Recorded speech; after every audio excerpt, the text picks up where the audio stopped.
Magic spells that you can cast by Witchtalismans, Sisters of the North Witch Coven, to break a streak of bad luck. If you're feeling under a cloud, this spell will help you clear the air and invite good fortune back into your life. What you need: 7 twigs, each representing a day of the week. Choose any type of twig. Instructions: gather the twigs. Go for a walk and collect 7 twigs.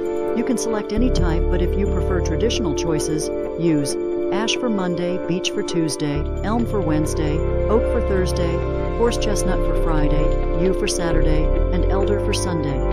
Break them. Bring the twigs home and snap them into smaller pieces, symbolizing the breaking of your bad luck. Burn the twigs.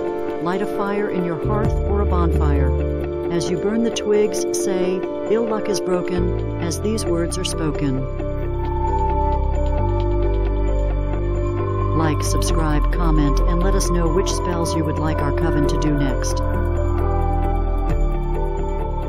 Thank you, and blessed be Witchtalismans, Sisters of the North.